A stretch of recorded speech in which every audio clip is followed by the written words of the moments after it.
Hey everyone, welcome to POPXP. And before the show starts, make sure to click that subscribe button and click the bell to get notifications when we go live and we upload awesome new content. And don't forget, if you can, make sure to share our stream on all your social media outlets. We appreciate it, and thanks for helping us grow the POPXP channel. Hey, what is going on YouTube? It's the brain of the mainframe here, Niall Scout with the POPXP, and joining me, my partners in crime, the teen sensation, never gonna age, the man, the mystery, the legend, Mr. Belletucci. And world's greatest Blevins. Poland impersonator.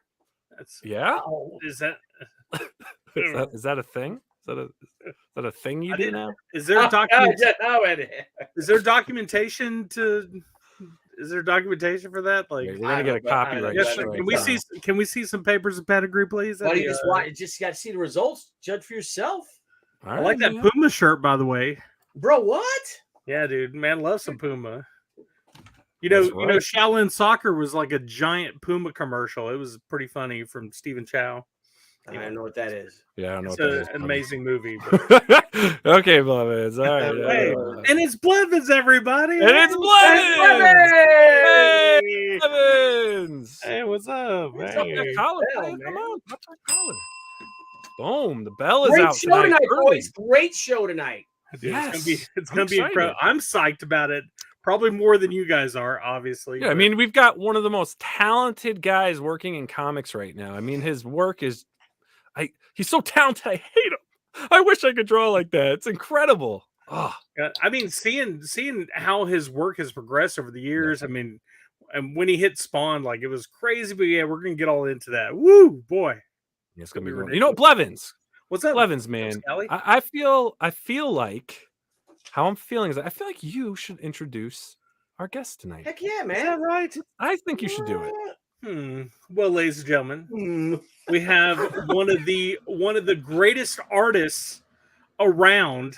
He has done so many things for Marvel, so many things for Image, so many things for DC. 20 plus years in the service.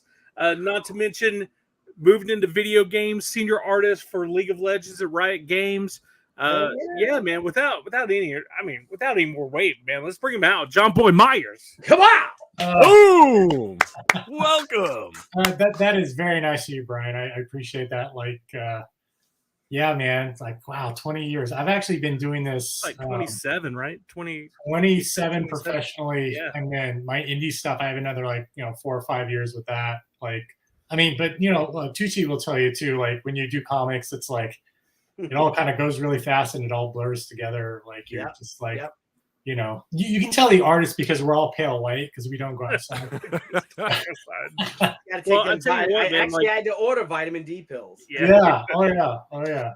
Yeah, That's I've the loved your work forever, and both me and Scala are huge Batman Adventures fans. Like we love thing. the Batman animated series and everything, and then you got to do the quintessential Batman Adventures book cover, like the variant cover for Yeah. it, which is incredible. Man, you just got everything going for you, man.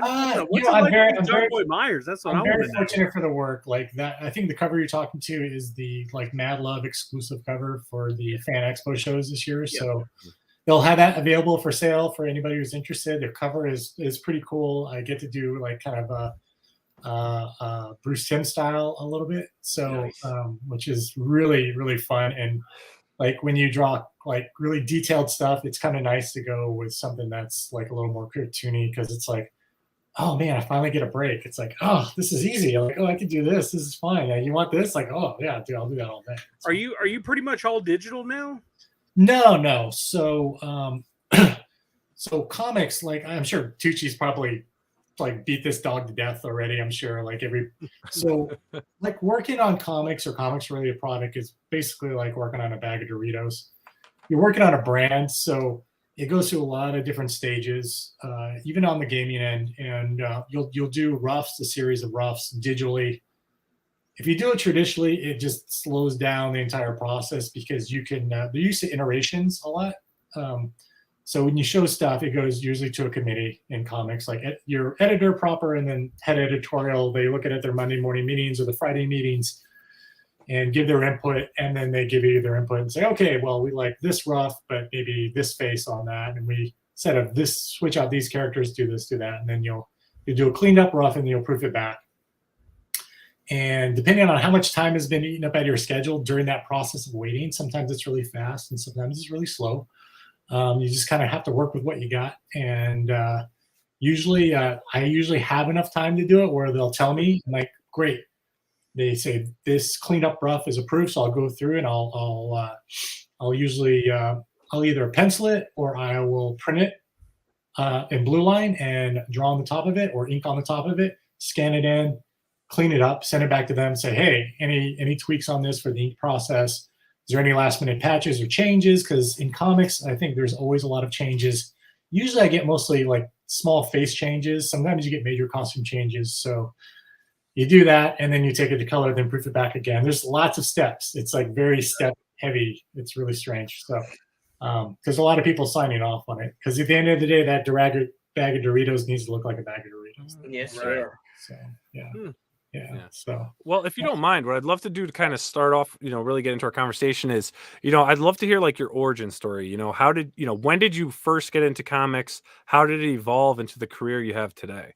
my dad, I was a military brat, and my dad was an MP, and he would always bring home at the end of his shift. Usually, just so people know, for framing, if you're not military, usually if you get in trouble on base for something, you don't really go to jail. They put you in lockup. And you're held there. Usually it happens on the weekends, and they let you out Monday morning. They report everything to your CO, which is commanding officer, and then they dish out whatever punishments are usually. That's usually how it goes for minor stuff, like you get drunk at a bar, you get in a fight, a domestic thing sometimes, depending on the severity. Because if it gets too bad nowadays, in today's culture, things are considered.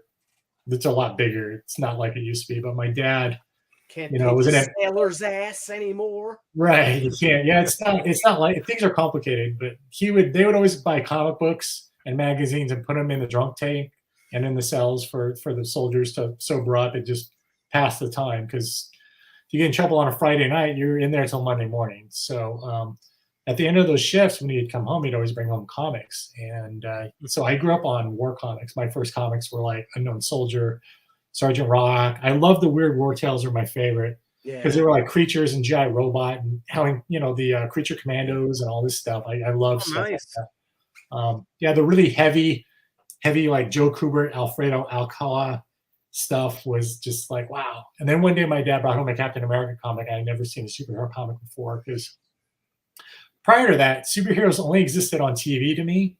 I didn't know what comic books like a Batman comic is like, what is this? Like Batman's a weird TV show that I would watch, the 60s Batman.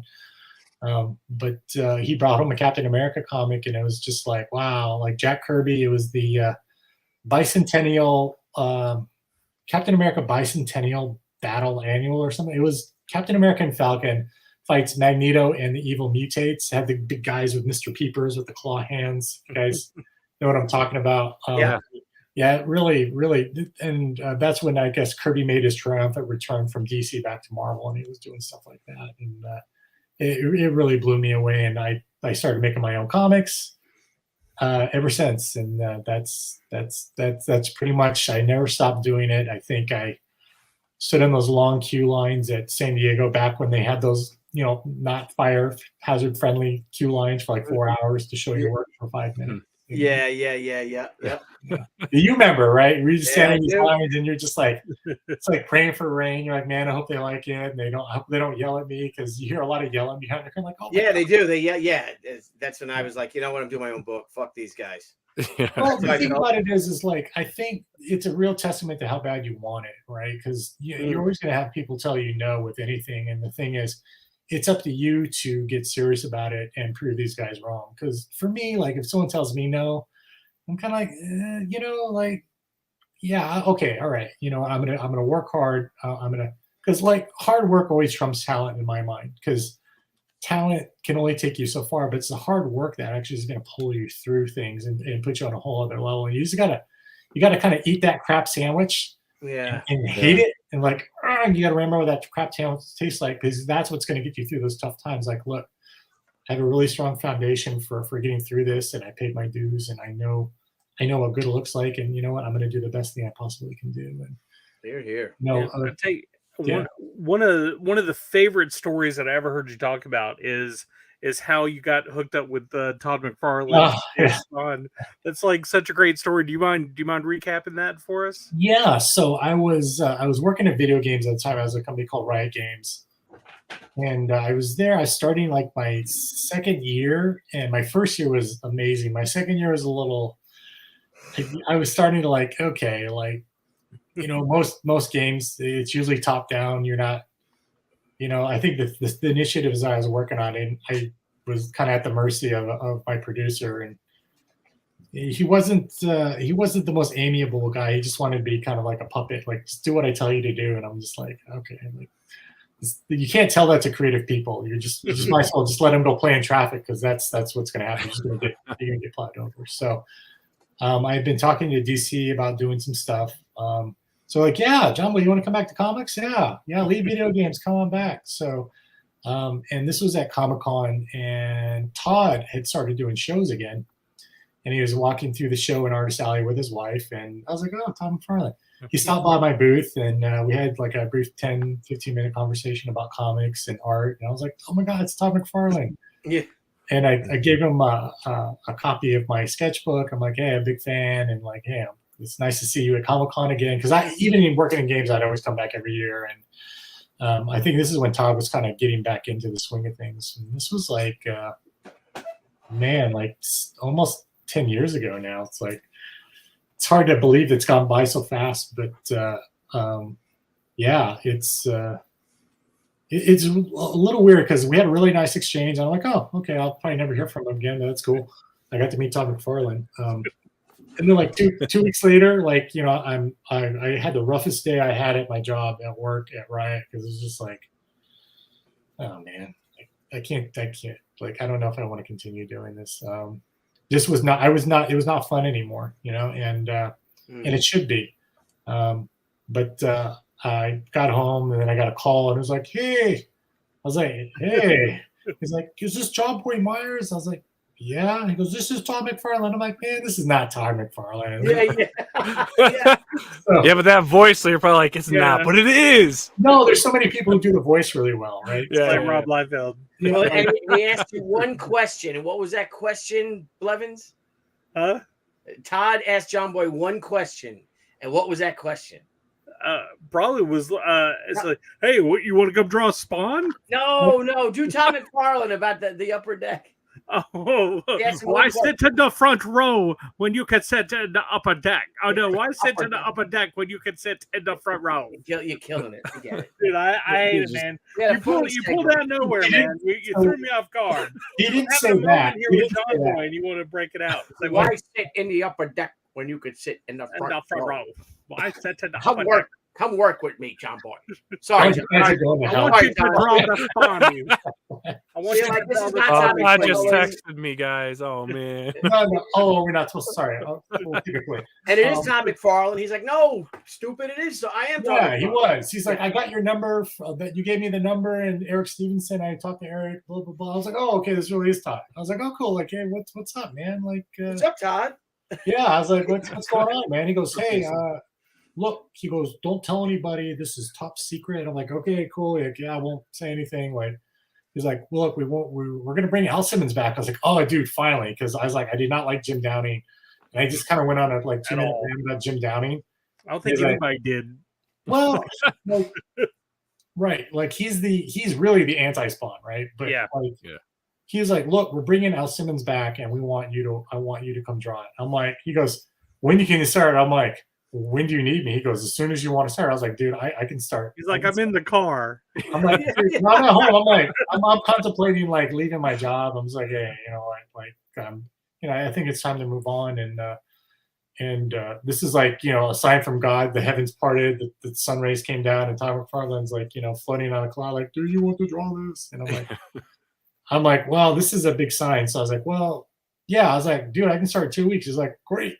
Awesome. I was like, okay, cool. I put in my notice the next day, and it's like, hey, I'm just with what I'm doing and how the structure's set up, what you guys wanted me to do. Like, look, I'm not really, you're not going to get the best out of me. I'm not really prospering here. It's just time to move on, and no hard feelings. And and that was it. Like 2 great, amazing years, though. I mean, like like the second year was a little rocky, a lot of challenges, but I mean, I think that's with anything in a team dynamic when you're working with a lot of creative individuals, and then people who don't know how to manage creatives is always a huge problem too. Because I'm sure Tucci can attest to this, where the great editors kind of let if you buy a fast car, that, look, man, you can't park that car in a garage and tell your friends how cool your car is. You gotta drive that car and let it go fast. Let it do what it needs to do.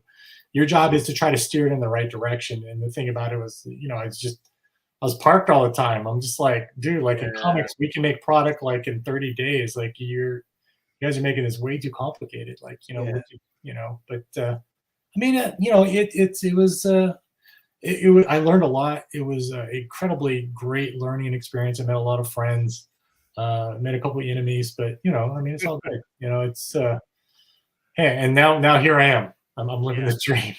No sun. Yeah, I tell you what, though, you absolutely broke the mold bringing Al Simmons back, and I mean, it was crazy. Like you brought him back, you basically made him Venom, which was pretty crazy because Todd created Venom and like all the way down to the tongue and the mouth and everything. Man, I thought it was incredible, and from what I understand, you came up with all that, right? Like that, none of that was Todd. Like you. Well, yeah, like Todd he just told me, because like, look, I just said, so I'm not the artist you are, Todd. I'm not even close to the artist that Capullo is, or Wills, or anybody else who's worked on this, or Brian, Hemmerlein, any of these guys. Like, look, if I just do a regular spawn, I'm just going to get compared to everybody. I think we're bringing Al back.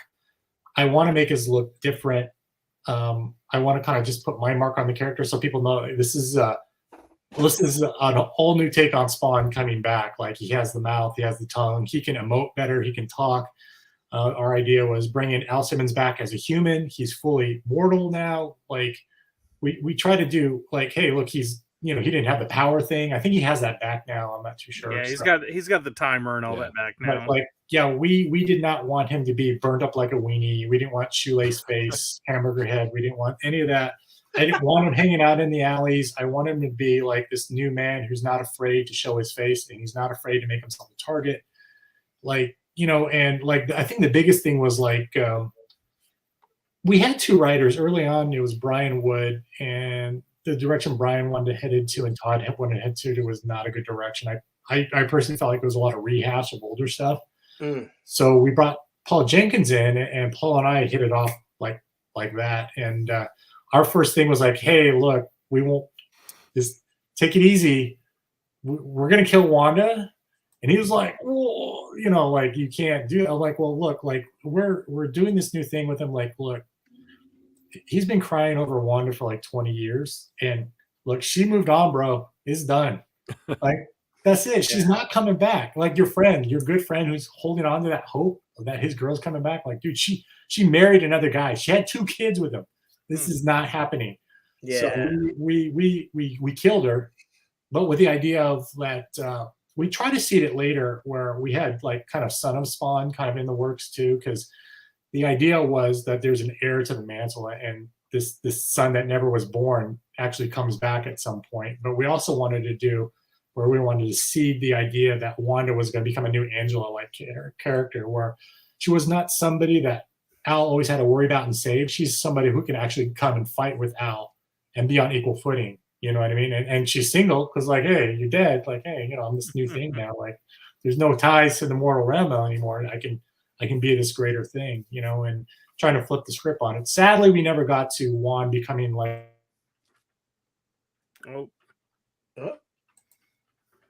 Uh-oh. When he comes back on, everybody go like this.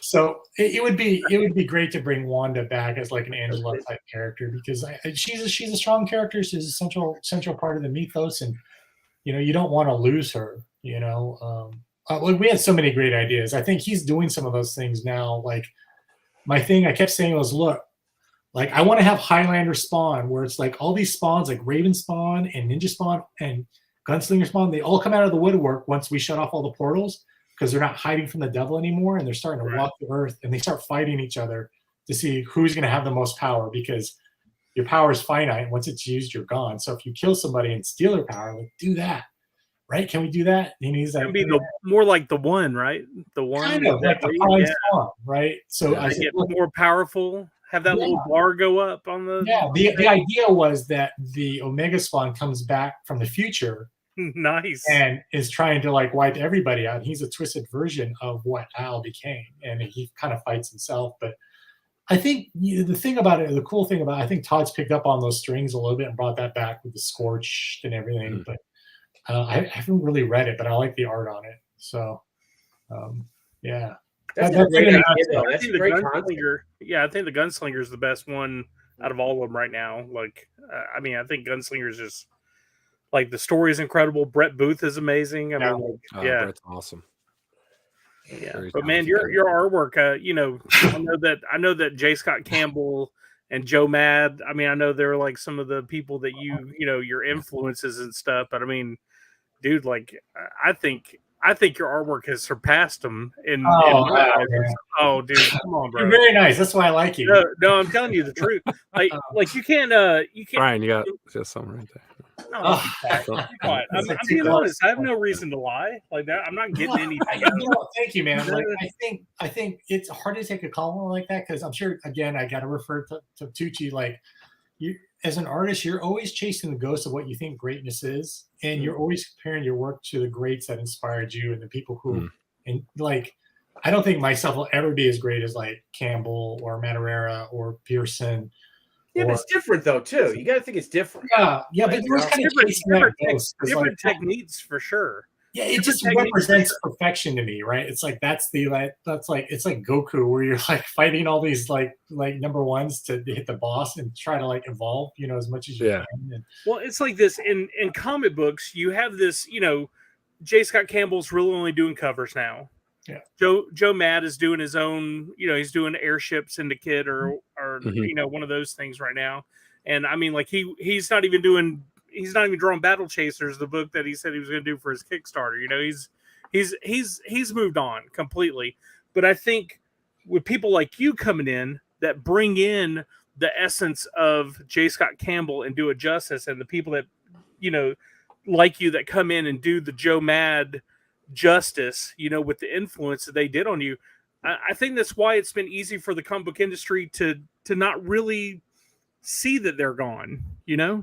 Yeah, I think they'll always have a kind of a toe in. Like I think like Scott Campbell definitely is evolved to more of a cover thing, but he can still do interiors if he wants to. And I think it's I think you hit this certain level where you feel like, well, you know, like comics is a grind and it does grind on you. Like I finally had like after like 2.5 years, I finally had like a 2-week break in between stuff. And I actually got like, I needed this eye surgery I've been putting off for like 2 years. I went to the dentist. Like, it's like, you know, like all this stuff you put off.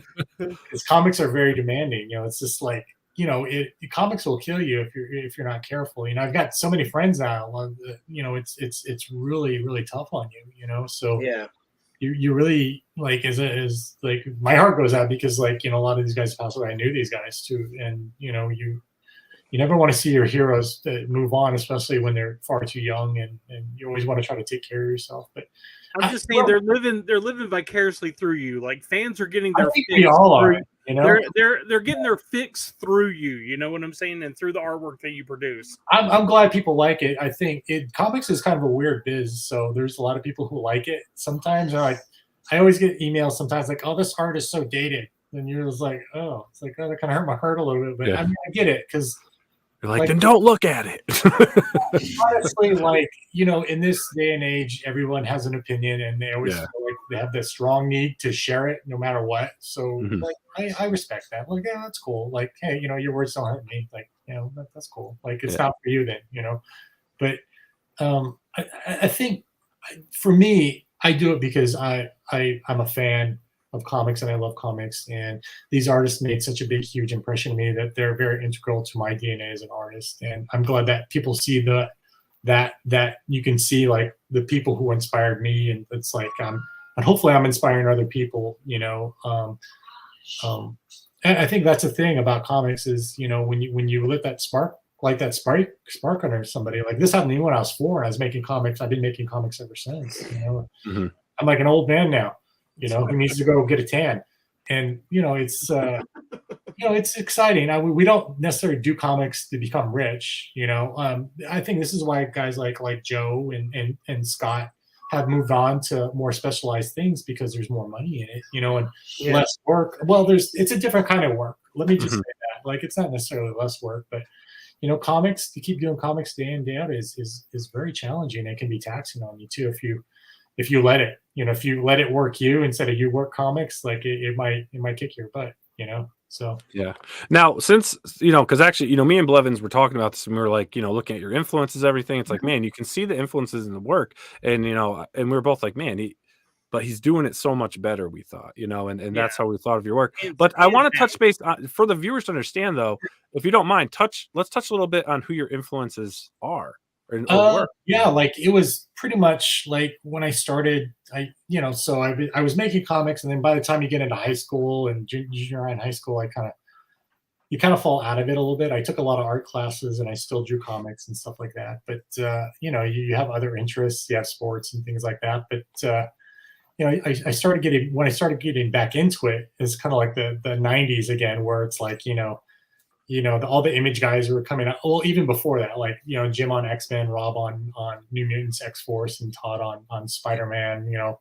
Arthur Adams doing more regular stuff. It just did like you get that bug, because we were all reading comics, like everybody in my peer group was, and we're a bunch of nerds. That's okay, right? But like I just felt like I rediscovered comics again, and then I was so into this thing called anime. I just sort of put in the 90s, and this thing called Ninja Scroll.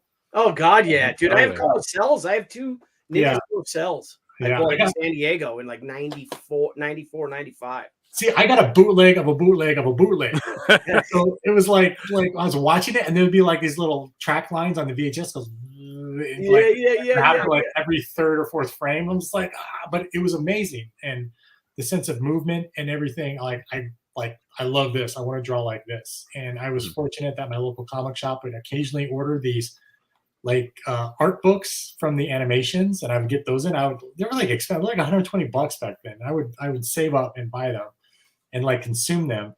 And then I would kind of gravitate towards artists that kind of had that same flair, which was like Michael Golden and Arthur Adams and Jason Pearson, Scott Campbell, Joe Madureira. And I'm like, they had a great sense of movement. I'm like, look, these are my inclinations. I like a lot of movement. I like a lot of action, a lot of in-your-face stuff. Like, that's what I want to do. So I was like, okay, cool. Like, these are the guys. These are my main guys, because these are the guys I buy the most art of and I consume. And I want to be like, as an artist, it's such a fan thing that you're like, I just want to be these guys. You just want to be, that's it, and you. But the funny thing about it is when you're striving so hard to figure out why they do what they do, and you're incorporating all these other styles that are inspiring you, a weird thing happens. Like, part of you stays true to your roots, kind of like Brent Booth is at his core. You look at him as like a lot of Jim Lee influence, but at the same time, it's like it's something else. Like it's evolved past that, and you kind of, as an artist, you can still see your roots, but you kind of evolve past that. And as you keep working as an artist and pushing yourself, you're going to continue evolve and evolve and evolve and evolve until, of course, it's like Goku. You become like, Super Saiyan form, and you're like, you got crazy hair, and you're all buff. You're yelling, right? Super Saiyan 4. Yeah, like because Super, he didn't have the hair, or God, he didn't have the hair, so. Right. No Goku Blue or nothing. Yeah, like back in the day when dinosaurs ruled the earth, we had the hardcore. It was like Ninja Scroll, and if you were lucky, like this is like crappy Speed Racer, and like you must go very fast. Ha There was other good stuff too. Remember, like the Battle of the Planet stuff was great. And I was in Colorado though, so we didn't get a lot of that trickling in. Occasionally we would. If the station would carry it and do the and like that's when they started running that Battle of the Planets. It was like after school. I'm a little fat. Same thing. Yeah. Where'd you grow up? Colorado Springs. Okay, so, okay. Because we had the same exact thing with us. That's how we learned about it. Yeah. For the Gotcha Man and all. But Robotech. Yeah.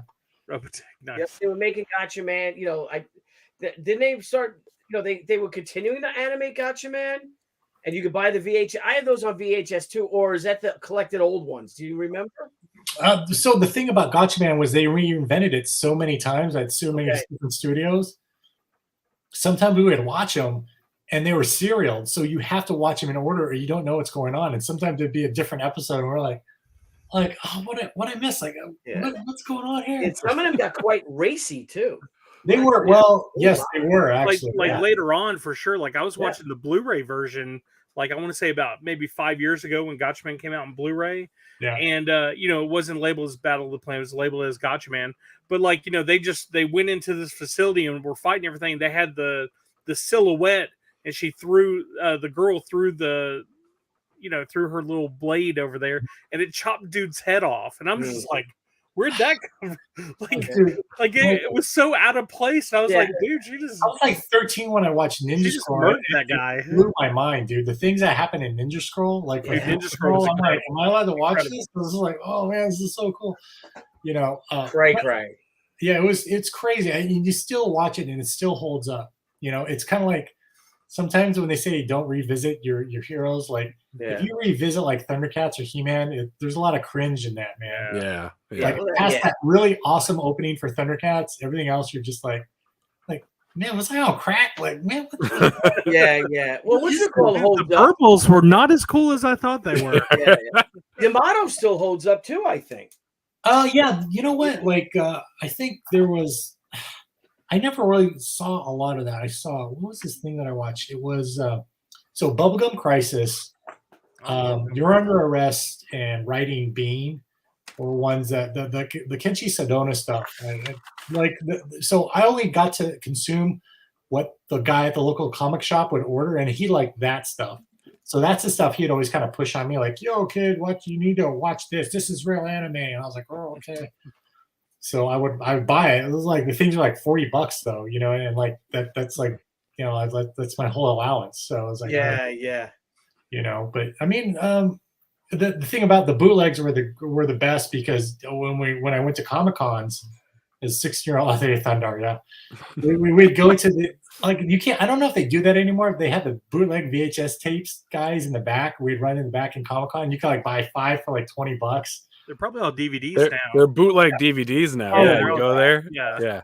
But there's a whole table of like the Roger Corman. You can watch the Fantastic Four thing. Roger Corman and with the CGI tumbling Human Torch. No, it wasn't. I don't know if it was CGI or not, but that was priced $20. And I'm like, look, I can get these 4 other anime things for that price. I'm like, I can't spend my whole wad on Fantastic Four. I was like, Hey, as you got older, did you end up watching things like Blue Submarine 6 or Big O or any of that stuff? Outlaw Star, Cowboy Bebop? I watched. Honestly, I got into. What did I get into? I got into. Oh man, you're asking me to dig deep, but it was like. Sorry, bro. No, it was Ninja Scroll the animated series, which was not as good. Well, they were limited. Yeah, it was limited. I think around that time I was going to college too, so I moved to. I was going to school in Nebraska, so dude, there was nothing out there. So a bunch of mooses. Not even moose. It was more. They don't have the mooses in Nebraska. No, there's no moose. There's cows. I never went in Nebraska. Bro, what does this boy talk about? I was only going to go for the moose. Now I'm glad I didn't go. No, it's okay. I mean, so during that time, Batman the Animated Series came out, and I was watching a lot. Hey, what's up, American Discord? I got turned on to that. So, not such a bad thing because. It kind of taught me the importance of narrative because a lot of anime the story's kind of very paper thin. Ninja Scroll's story was great. Maybe a little too sophisticated for a 13-year-old kid to understand. But by the time I got into college, I was watching Batman the Animated Series. Whole different experience. Yeah, it was. That holds up. That series holds up. The stories hold up. Some of the animation in the first couple series is a little janky. I'm like, a little pudgy Bruce Wayne. I'm like, man. I was like, dude, tailor your clothes. What's wrong with you, man? Like, Oh yeah. right? So, but he's wearing like your great uncle's suit, you know. Yeah, his dad's suit probably. Yeah. Some of the scenes they animated, like they wanted to give, like, because they didn't have Robin, they wanted to animate like the cape. They gave the cape like a personality, you know, even though it wasn't, you know. I think that was one of the things that kind of detracted from it, but kind of made it cool. But ended up detracting for, and they obviously moved away from it like very quickly in the series. Well, I think it's about economy. I think the thing about it wasn't like the Hanna-Barbera stuff, and I love Scooby-Doo. Don't get me wrong. Like I love the old Scooby-Doo stuff. It's just it's a different type of thing. They were trying to elevate the narrative a little bit and production value, and for its time, it did that because a lot of cartoons coming out. Like I think a couple of years after that, or during that same time, I think it was X-Men the animated series was happening. 92. And you know, you had that god awful Wildcats show. That was awful. And Savage Dragon. And yeah, I never saw it. I never got a chance to see that. I guess it was on the USA Network. Yeah, USA Network. Oh, that's right. Yeah, it only lasted a season. Yeah, I think Wildcats too. I don't even think they finished. Wildcats was like half a season. Went 2 seasons now. I think Savage Dragon went 2 seasons. Oh, Wildcats did only go 1 season, 13 episodes. But I did like the anime that I watch now is more of the Studio Trigger stuff, like Kill la Kill, stuff like that. I like it. Very stylized, very cool. Like the Studio Ghibli stuff, I have an appreciation for, but it's not my favorite because it feels old timey to me, and I feel like you know what I mean, because it's like it was for a different era. If you grew up in the 80s and early 90s, Studio Ghibli was it. But I was more of like that era where it's more of the newer guys like Studio Madhouse and Trigger. Like all those guys are like, you know. So yeah. Now, are you a Crunchyroll subscriber? I am not. I barely. I'm lucky if I get to watch an hour of TV. And I was never a huge anime fan, and ever since we started this channel like 4 years ago, it's come up, right? And so I've explored, and now I did become a Crunchyroll subscriber. Oh, and cool. What are you watching? I am watching so many things. I'm watching The Rising of the Shield Hero, Vinland Saga, Star Blazers. I'm watching My Hero Academia. One Punch Man is great. If you watch One Punch Man. Did you like season 2? I haven't seen a season 2 yet. Oh my God. I have Netflix, so season 2 has not been released yet. So I'm waiting. Okay. And there's so much. You definitely need to stick around when we go off air, and we need to stick around. I'll hook you up with some stuff. Oh, that's cool. You're like, here, this website, go here. I'm like, oh no, I don't do that. So, no, of course not here. No, we don't do that here. It's all legit. That's right, Dennis. Vinland was great. That's on Netflix. Actually, the English dub's on Netflix. Crunchyroll doesn't even have the English dub. I have a bunch of stuff saved up, like the Dota series on Netflix. I've been really like chewing at the bit to watch that. I'm too busy. Like I watched Last of Us though, and I love that. It's like, hey, it's great. Yeah. I just like when you're working all the time and you got family, you got stuff to do. It's like, did you get into Legends of Runeterra or any of this stuff from Riot? The Arcane stuff. Yeah. So we were working on. Okay, wait. Riot was working on that way back then, and yeah. So I could tell you stories about that. I'll probably get myself in trouble. So. Like that if that one producer weren't on it and the guys who were running it just could run it the way they wanted to, you would have had that series probably 5 years sooner. Crazy. and it would have cost like $1 billion to make. So. And Sean Ferris says, at Jonboy, I was lucky enough to get your Captain America sketch card from Marvel Masterpiece. Oh, hey, right on. It is awesome. Man, that's a long time ago. Holy smokes, man, that's cool. Thank you, man. Thanks, Sean. That's old Upper Deck stuff. That's the Upper Deck. Yeah. Well, Blevins, why don't we jump into something that's really relevant right now? One of the top mobile games out there. Let's talk a bit about some Marvel Snap. Snap. Let me bring it up, shall we? How did you get involved with that project, Jonboy? I was loud just before I turn it down. Sorry. Are we listening? Are we watching something? I was gonna show off some of your artwork and stuff. Oh yeah, we can do that.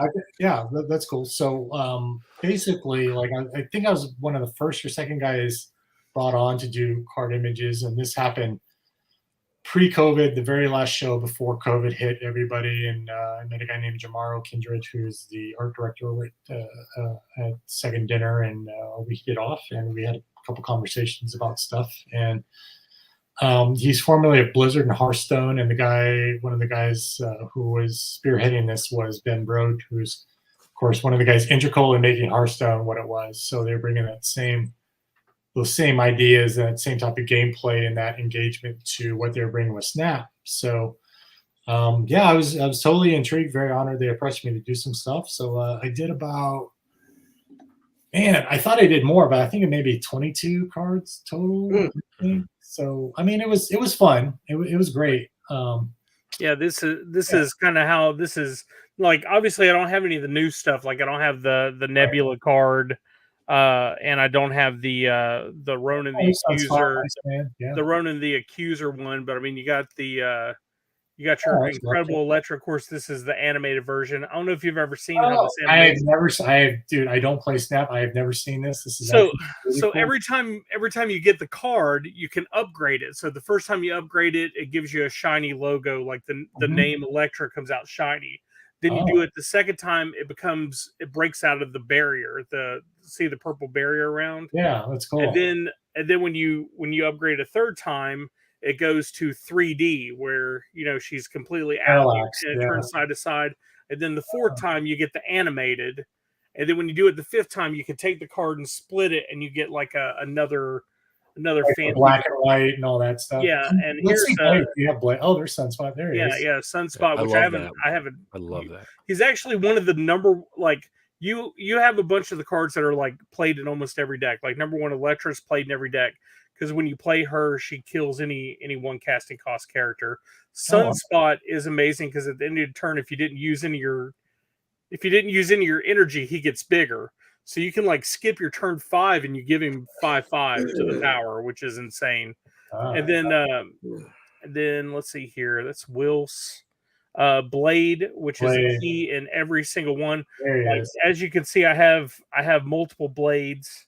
That's because he's I play him a lot, but this is this is the foiled and firework version after I've upgraded him a couple times. That's cool. That turned out great. Yeah.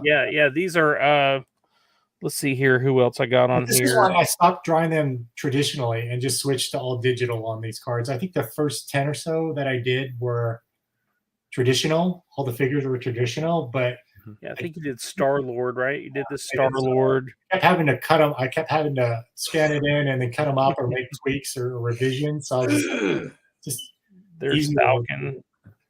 Falcon that you did.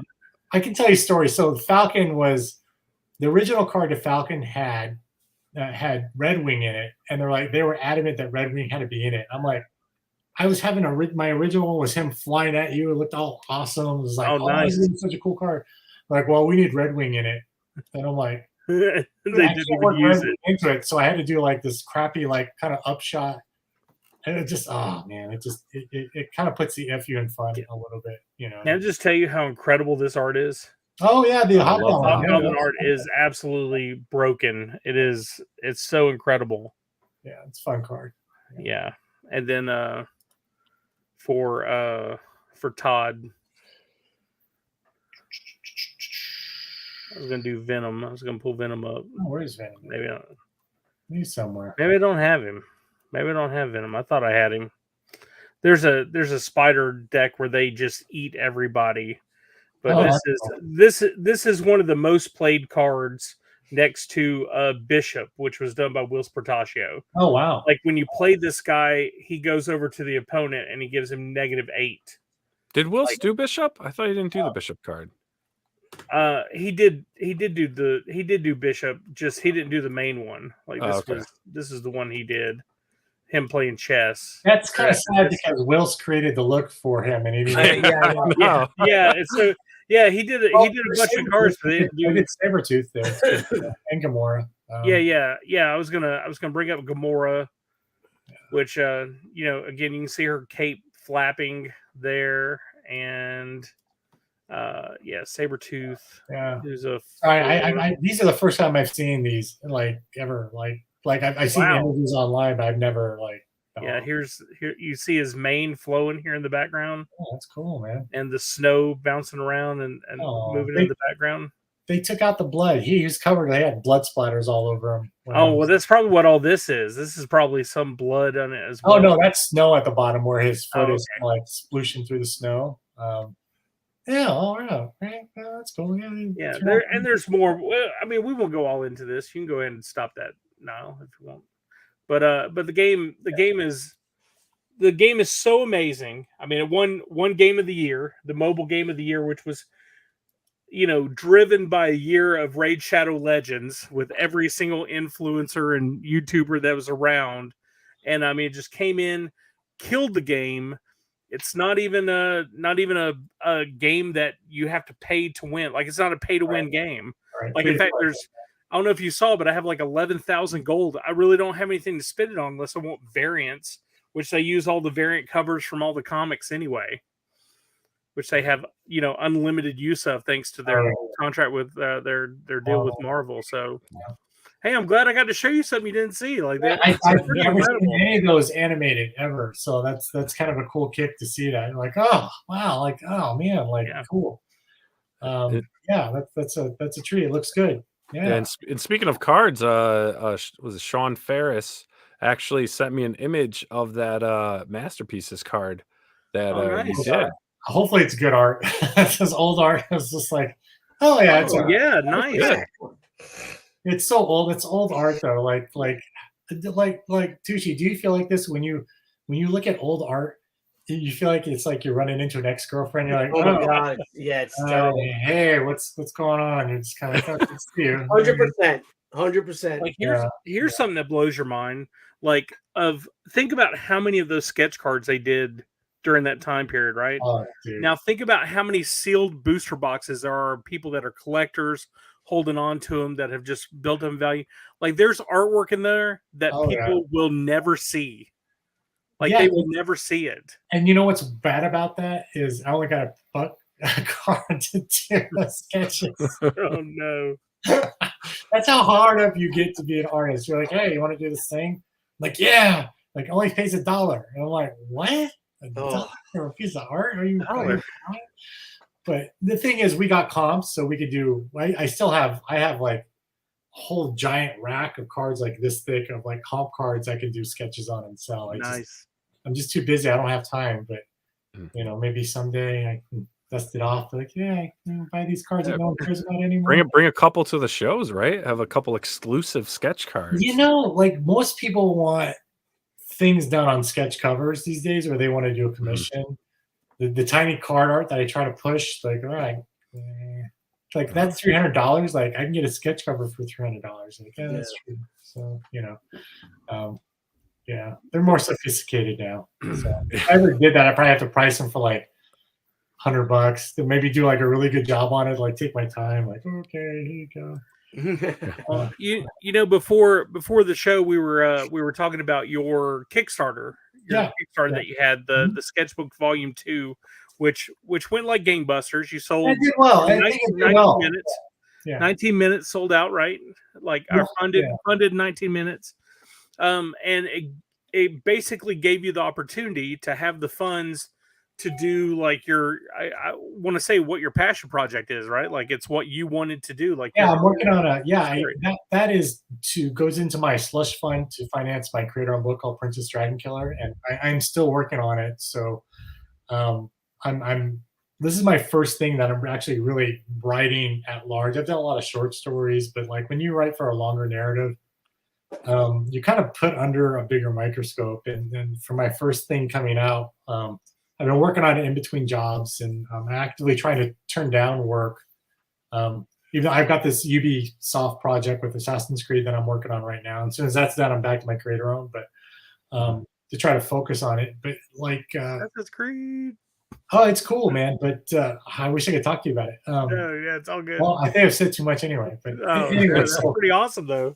So like again, I got to defer to Tucci because he's done this and he's been there. But like that there's such a microscope when you're an artist and then you're trying to, especially if you didn't start out as a writer artist, just as an artist and you become a writer, people kind of like roll their eyes and like, oh, great, it's like it's one of these.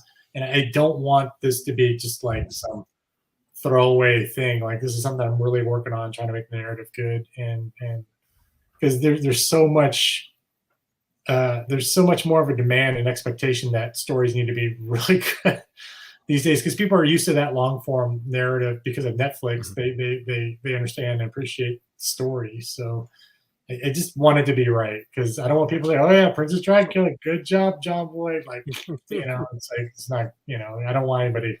They're like, yeah, that's what's in my head, it's going to be the spiritual successor to Battle Chasers. In my brain, my brain, it's going to be amazing.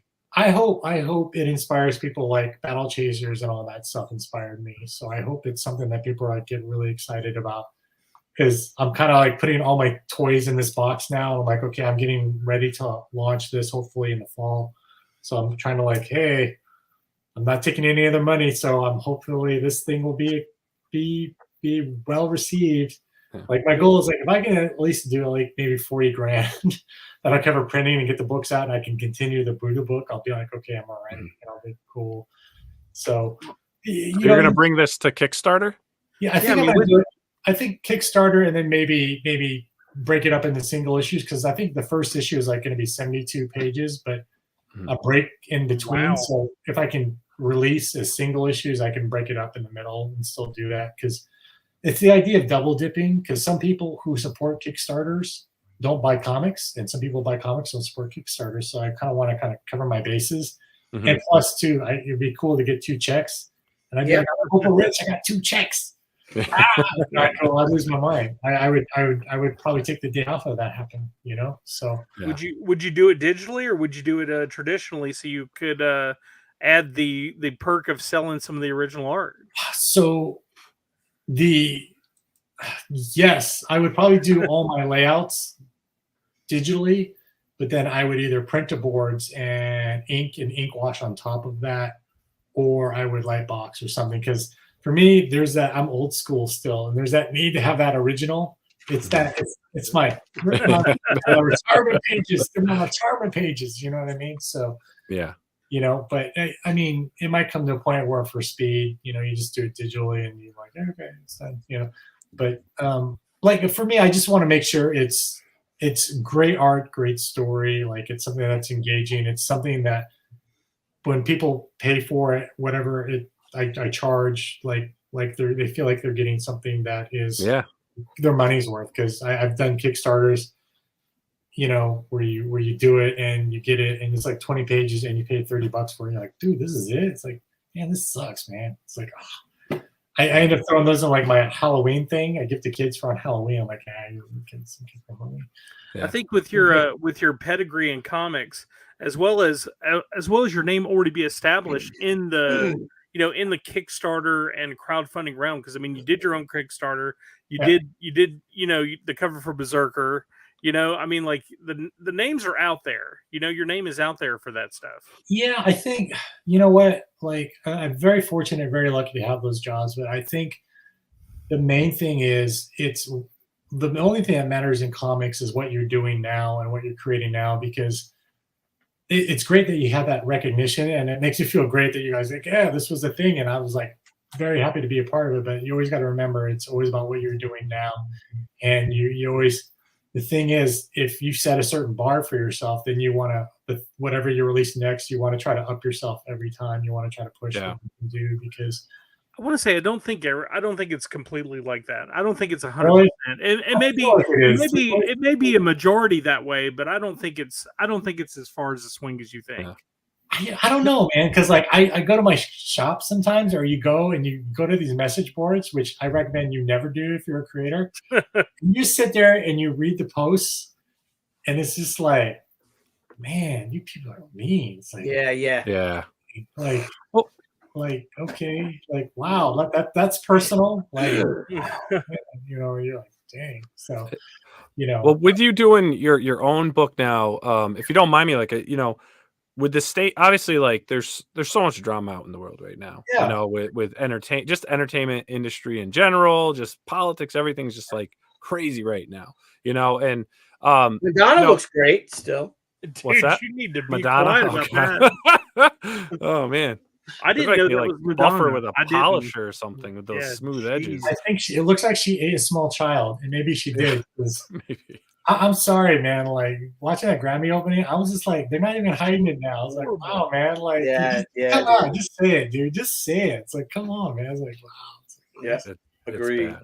Yeah. But to get back to my question, you know, with the state of comics, there's so much drama back and forth, this and that. You know, you're working on your own independent thing. This is kind of a two-part question. Okay. Do you think, you know, with crowdfunding that's going on, do you think crowdfunding is going to continue to evolve where obviously more people want to get into comics are using these platforms, as well as pros maybe starting to transition? Because it almost seems like the comic industry, when you start talking about the big two, it almost seems like it is kind of getting smaller. It kind of is. I think the thing about it, what's good about crowdfunding is it decentralizes platforms, and that's what you want because it makes a level playing field for everybody. You don't have, I hate to use a word, gatekeepers, but it's really people gatekeeping who gets into comics and who doesn't. You know, like, well, hey, sorry, kid, you're not ready. You're not this. You're not that. And usually they're right, to be honest with you. Like a good editor. I'm not talking about like. Most of the editors I know who are really good are guys who've been doing it a long time. A lot of these younger guys, like they're just more brand managers. They do what is told to them. They don't know a lot about story. They don't know what good looks like. They don't really understand art to a certain extent. Not all of them. I don't want to make that broad statement, but there are quite a few that are like that. So with a decentralized platform, it allows anybody to say, you know what, like I want to create something that directly benefits me, because if I do, let's say Batman, and I create a new character for Batman, and that character is linked to Ra's al Ghul, guess what? That character is probably going to be considered not an original character because it's tied to existing stuff, and that's going to change your percentage of that. So you're not going to get the ownership that you need. So it's like the smarter thing is to work for comic companies when you can, you know, one for you, one for them. You know what I mean? Like do a project for them and then go like and do movies for you, right? And show, like, no one will really give you a chance to write. They won't. Like as much as they tell you, like, oh yeah, come over here, we'll let you write too. I know that's your thing. You want to do that? Like, dude, do it. If it's not in your contract, dude, it doesn't exist. So yeah. You know, and they're going to point that out to you when that comes. Like, what happened to me writing? Like, oh, is that in your contract? Yeah, it's not in there. Sorry, buddy. You know, so having a decentralized platform like that levels the playing field because talent will go and make their own stuff. And they don't have to jump through the hoops. They don't have to play that game. They can do whatever they want. And I think it makes for a healthier, more competitive environment because that means that what I'm going back to, your stories have to be better, your art has to be better to compete. It's making everybody perform at a much higher level. And if you're not, your books aren't going to make it. Because as a single creator, I don't need as much as a company in order to survive, to keep doing it. But the thing is, whatever content I create, I own for myself. Now, that's right, 100%. Yeah. So the thing about it is the best way to do it is do one for them and then go and do one for you, and then go do one for them and do one for you. That way you're playing nice and you're still working on things that you love and have a passion for, which like we all have that burning Batman story that we'll probably never, ever get to tell, you know? So that's always on, you know, that carrot for me, or even Captain America, or even doing Teen Titans the right way, you know, for me. You know, but also I can go and do my own thing where I can make a book as bloody and as violent as I want. I have an editor telling me like, I don't know if we could sell that, man. You know, can't say the F word in comic. I'm like, yeah, you can in this one. You sure can. You know? Yeah, right. And in Meyerville, what's up?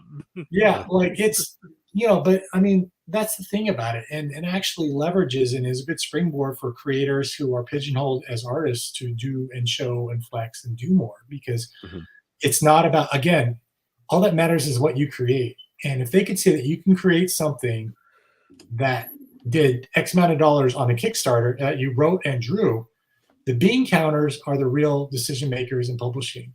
They really are. It doesn't matter the owner likes you or hates you. If you're a Kickstarter and you did like $1 million on a Kickstarter that you wrote and drew, they're going to look at that and be like, you know, that's his own thing. If we put him on this book, just with him writing and drawing and doing this, we know with this character getting the bump, we can make this much more. And at the end of the day, it's about money and about survival and continuing that cash flow. But that has power. But you know, you don't want to abuse that power. But that's the thing that a decentralized platform like Indiegogo or Kickstarter provides, or even just doing it yourself and having a website and people just pay you and you give them PDFs. It's the same thing. You know, you can do that. You know, I think it's more equitable for the artists and for creators. It's very creator friendly, and I think competition makes people produce better work, published or non-published work. You know, that the bar is so high. You know, because in the end, I think if you're doing something to elevate your medium as a whole, it doesn't hurt anything. I think the thing that does hurt our medium is this whole artist versus artist thing, and like I don't know when this thing became politicized. For me, it's just like, you know, no offense, but like whether you're left or right, like we're artists and we're the group that's always being exploited and screwed the most. So it's just like, look, can you like acknowledge that we're all in it together?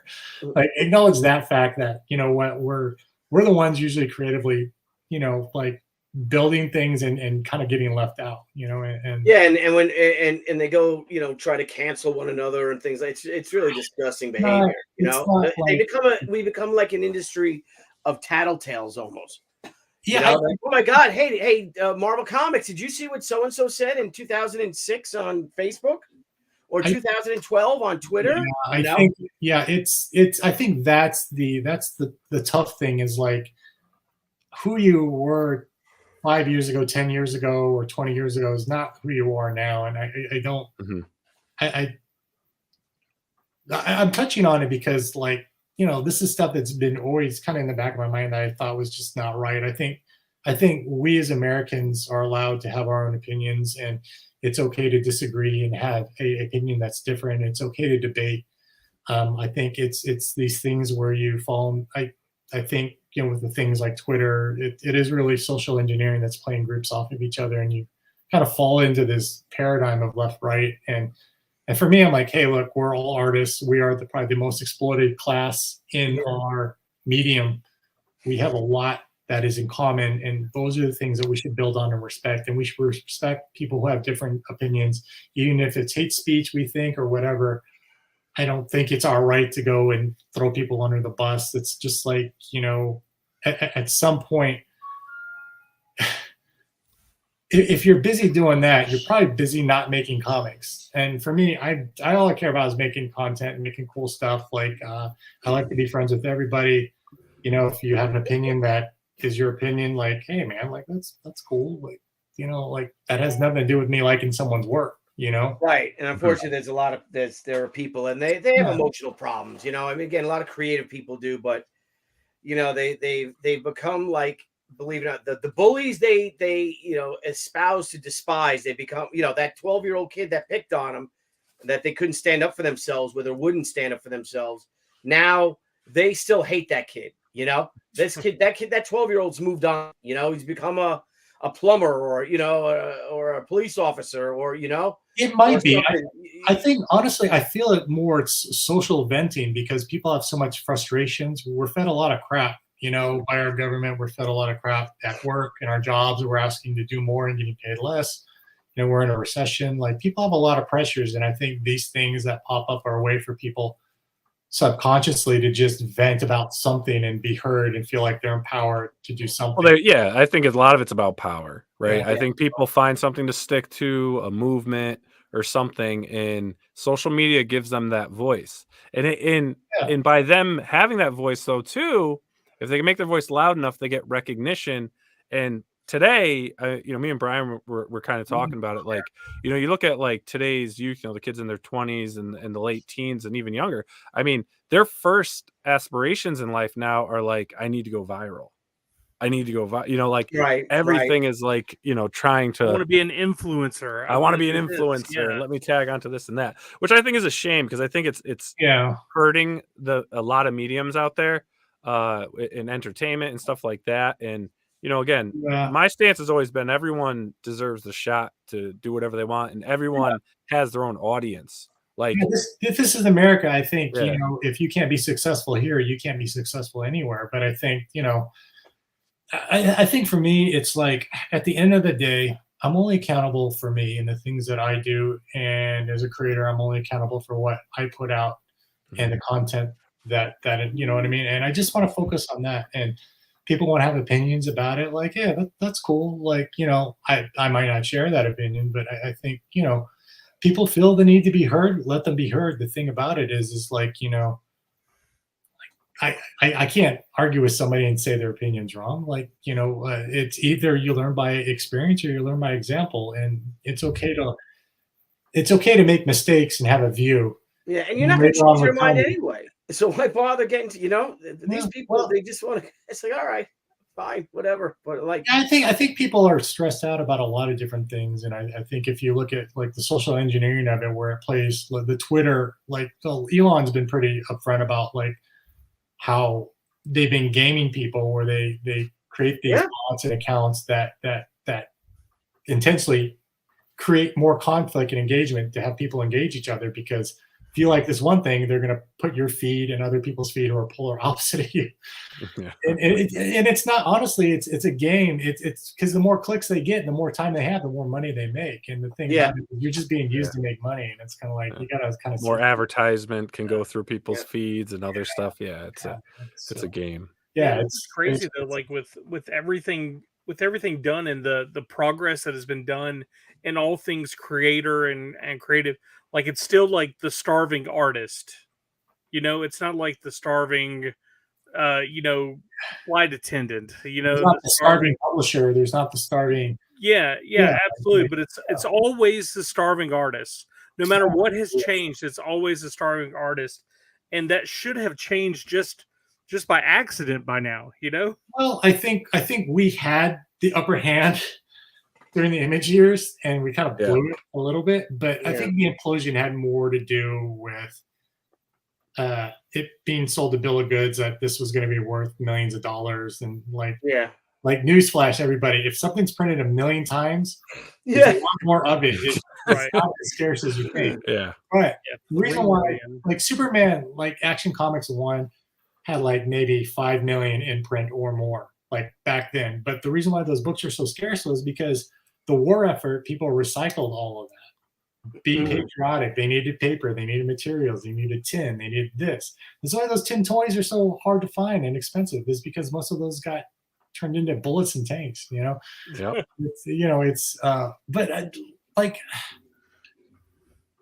think in the end of the day, like, you know, we all love this medium of comics, and the fact that it can exist in a publisher form or a creator form, I think is a powerful thing. And I think as creators as a whole, we need to come together in spite of whatever differences we have and said, look, like, you know, we are doing great things and we're creating content for our audiences that is engaging, and our medium is going to continue, whether it be print or digital. And that's a very powerful thing, especially in the digital age, if we're still doing things that are print based and people are still engaging with that, because I love the digital stuff, but I don't want to see print die either. And I think it's important to keep that medium alive. Mm-hmm. I think it's important to support creators in general, because like we've all been there and we've all shared that same struggle. And I'm always trying to like put myself in other people's shoes a little bit and understand where their point of view is coming from. Because the thing is, when you stop working professionally or whatever job you're doing and you want to put down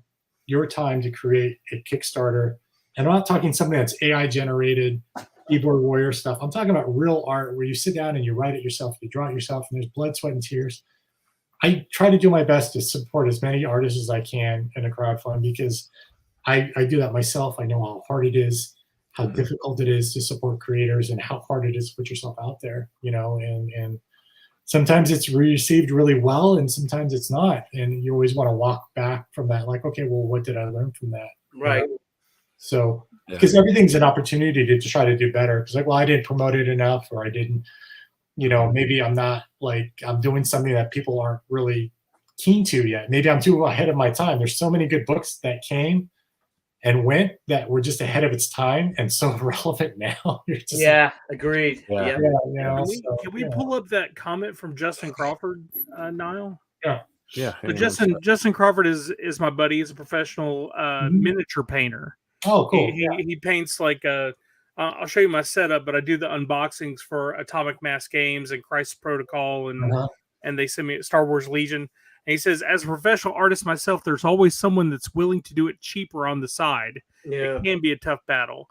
Like there is no standard among, there's no honor among thieves. There's no standard among artists to kind of fight to keep the level the same, which I think is why those publishers have been able to basically just continue to drop the bar lower and lower.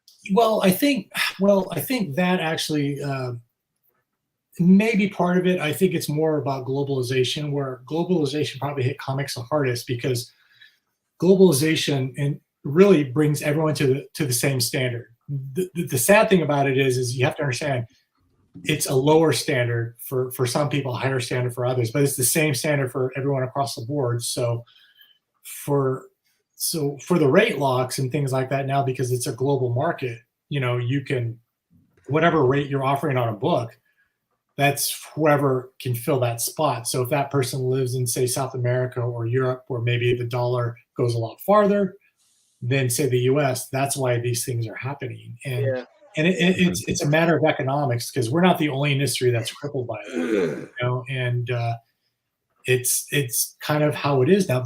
But the thing about that is this, and I will say to Justin that when people buy art, they're buying you. They are buying the thing that you do that is unique from everybody else. And you know what? If people are looking for a cheap painter, let them keep looking. Have a higher standard for yourself and just say, you know what? Well, I think I do a great job, but if you're looking for someone who's cheap, then yeah, I get it, dude. Find someone who's cheap, who hits your budget, and yeah, too. No harm, no foul. But if you want what I do, then this is the price. If not, take it or leave it. It's cool. My feelings aren't hurt. Like, hey, come back to me, no worries. Because when people shop around and they get a couple of bad paint jobs or whatever, they'll come around and they'll be like, oh yeah, you know what, you were right. I kind of like, cool, man. I'll knock off $20 for big deal. Because I know that you can have repeat business then at that point. And you got to sell yourself. That's the thing. Sell yourself, so they want to buy you.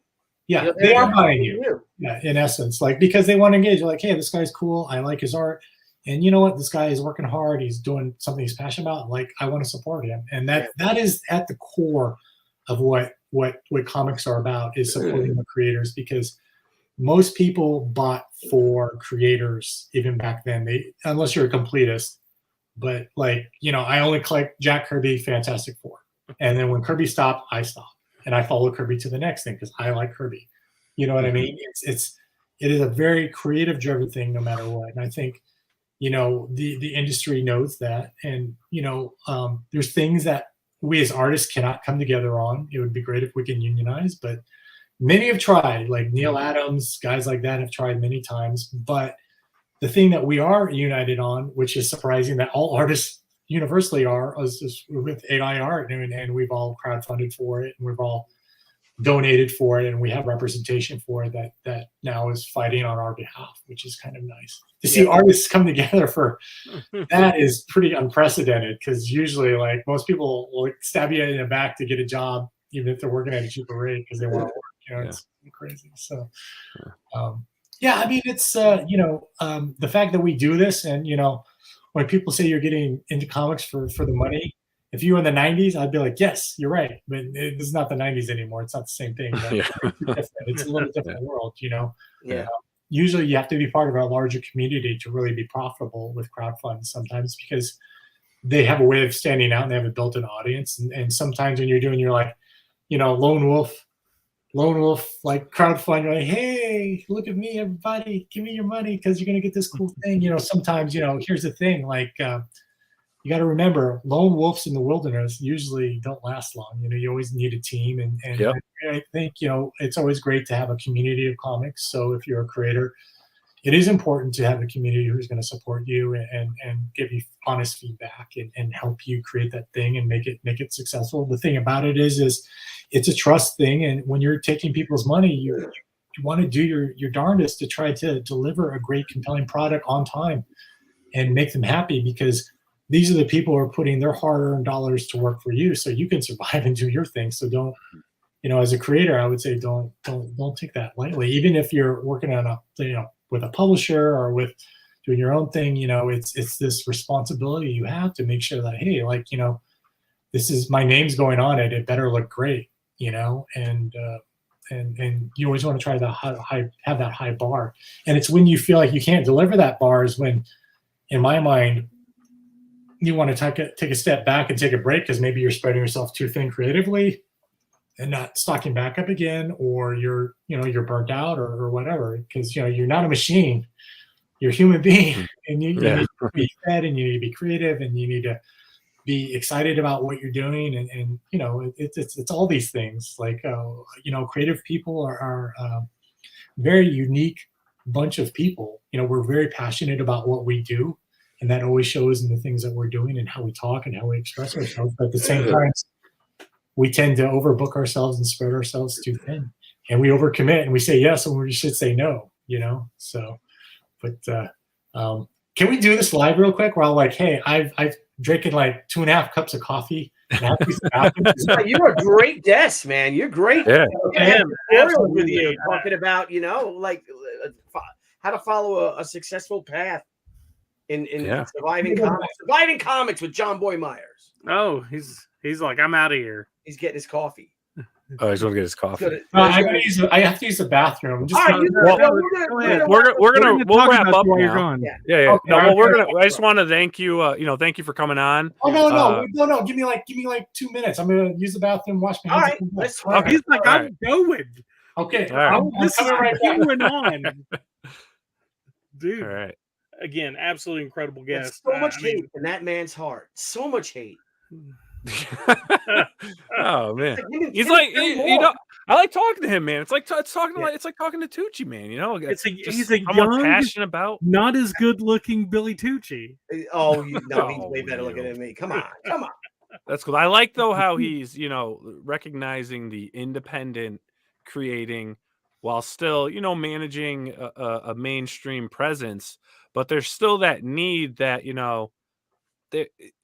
there's a lot of walls, right? There's a lot of walls. There's certain things you can't do. So, pay the bills, do what you got to do, keep your presence here, but then come back and work on the passion projects, the things people aren't going to tell you can and can't do, and then put those out there and crowdfund it.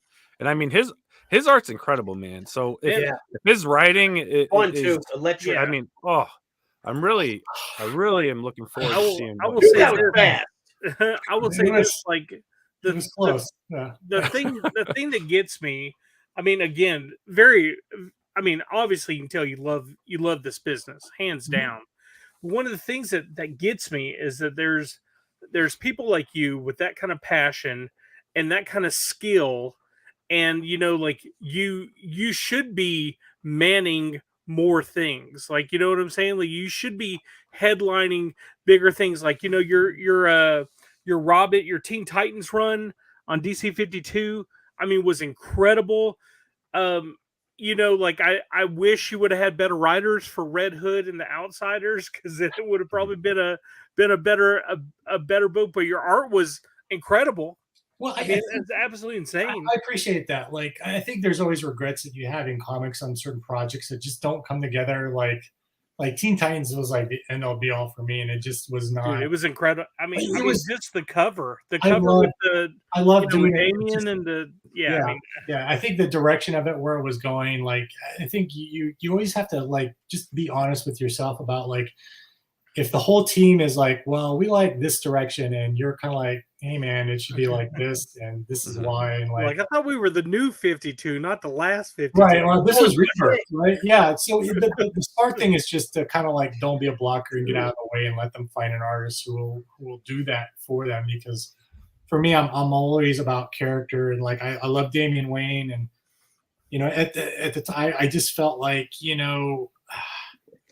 like you're making this character polarized again, and it's like the idea is like this character can be so much more. Like, you know, my buddy who worked on it, you know, was writing and drawing the Robin series. You know, Patrick was working on it, and you know, he did such a great job, and you're just like rolling that all back like it didn't exist. And it's like, look, like such a great character, and you just want to make him polarized and this big dumb jerk again. I was like, he can be a jerk, but you can, like, you know, there's better ways to do the narrative. And I just thought, like, I was really hoping, like, look, we should get Peter Tomasi on this, and nothing against Ben Percy. I think he's really good at like the stories where it's a single character, like the Wolverine or Batman type stuff. He's good with that single guy against the world thing. He's really good at those stories. But when it comes to writing kids and stuff, I didn't think it was his forte, and there's no shame in that. I just think Peter Tomasi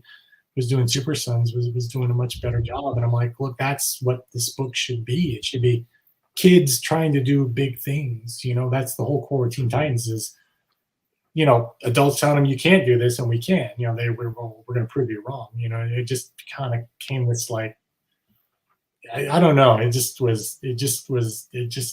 felt like New 52 Teen Titans, and I was just like, this is not what I signed up for. I'm not interested in a book like that. I'm interested in trying to elevate it. You know, but I think the thing about it is, it's like comics. It's so cool because you're up 1 minute and you're down the next. And the thing about it is, it is kind of like if you don't get married to something, you know, those opportunities come back around again. You know, and there's going to come a point maybe someday where, you know, Tucci, they're going to come to you and say, hey, you know what? We want you to do Sergeant Rock again. And you're just like, yes, I'm ready, you know, because it's like, hey, you know, like, you know, people's feelings get hurt, and it's okay. We're all creatives here. We're all professionals. It didn't work out. Like, yeah, that's cool. Let's try it again. I'm game.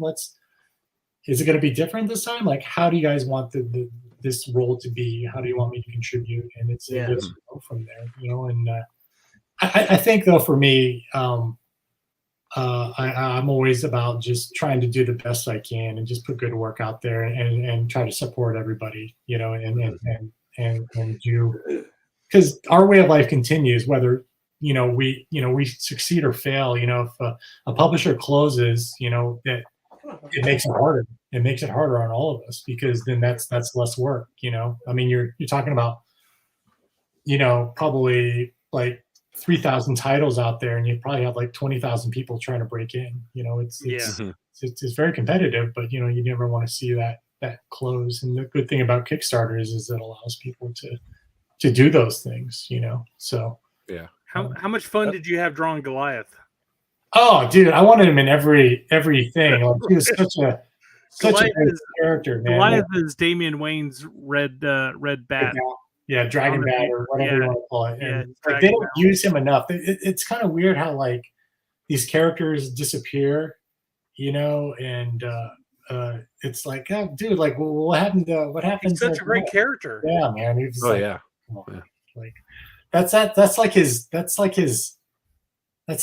pal, man. That's he can tell anything too. Why would he get rid of that? You know what I mean? It's like, okay, well.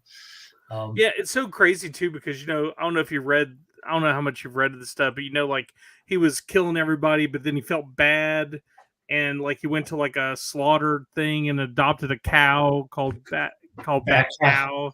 And then like he's got a cat and a dog. Like, I mean, well, he became a vegetarian, you know. He's like, oh, I'm gonna take all these pets in and stuff. Well, that should tell you where that character is in that narrative. And to have a character like that who wants to do these things and then make him so polarizing I think Bat Cow should have been eaten by Goliath. That doesn't make sense. It doesn't make sense. Well, I would not, you know what? I would not want to see Goliath eat Bat Cow, because Damian loves both characters, you know, but like, I think it's kind of cool that he's got to choose, bro. That's how his character develops. Is it like comic book Fight Club? You have to pick one. Like, two things enter. One. Your first night you have to eat.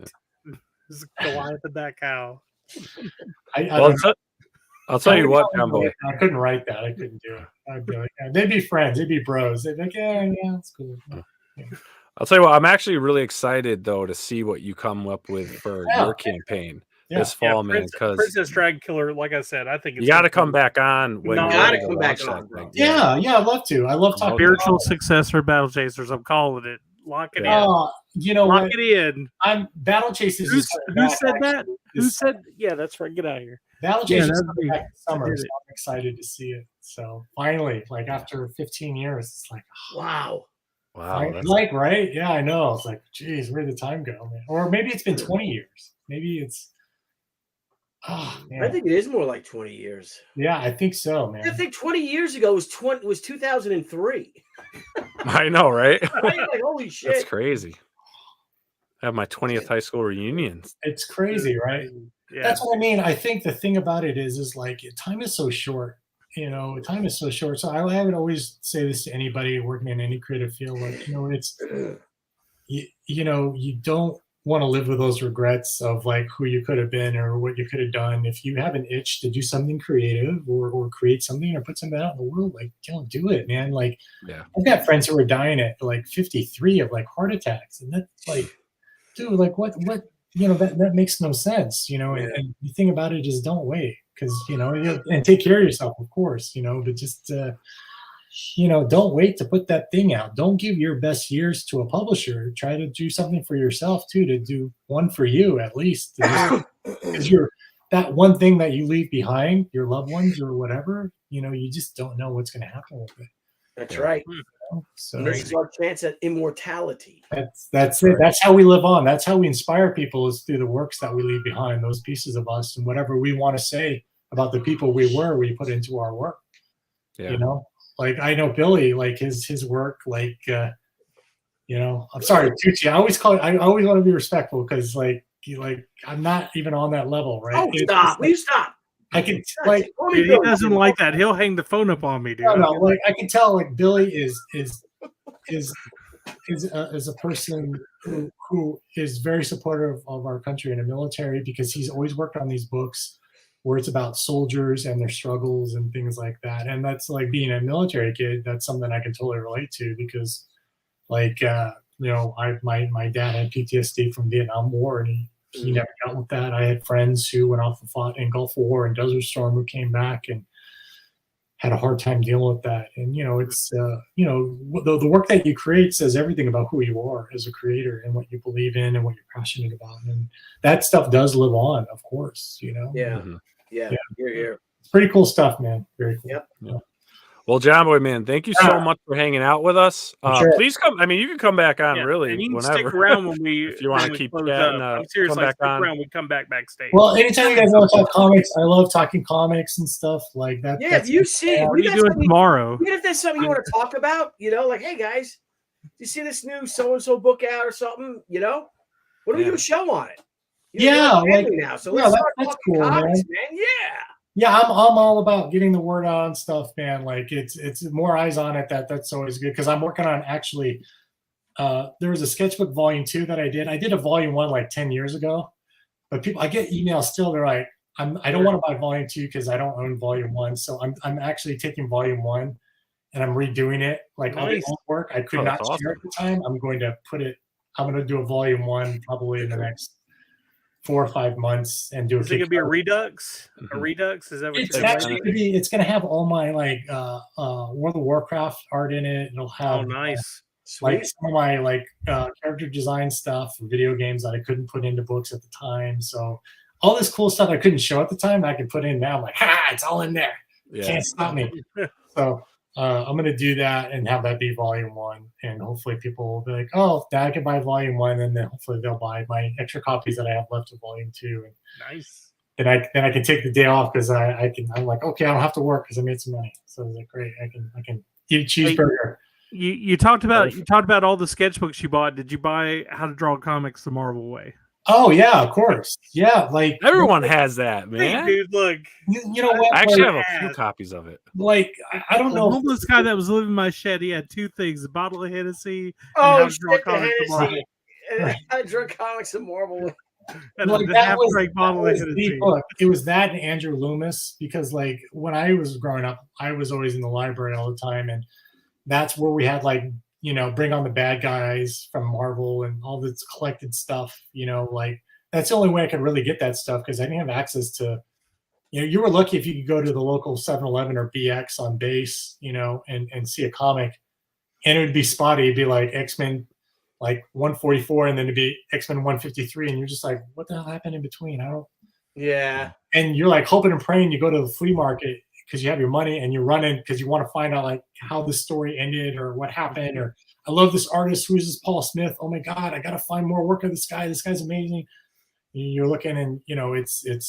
And I'm still that kid. I still I geek out about stuff like that. And like if I discover a new artist, I just want to I want to discover all his old work and buy it and consume it and kind of see that art journey where like, oh, this is where he started out. He was like this and that was like that. It's like, oh, that's awesome.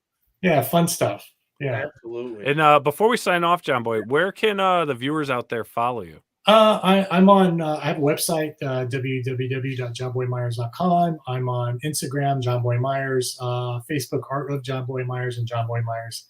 I don't do Twitter anymore. It's a very toxic place. I don't have time for Twitter. Like people ask me what I think about some political thing, and I'm just like, dude, like, what does it have to do with comics? Like, I like talk about comics. Like my political opinions are like my own. I don't need a broadcast. Like it's like.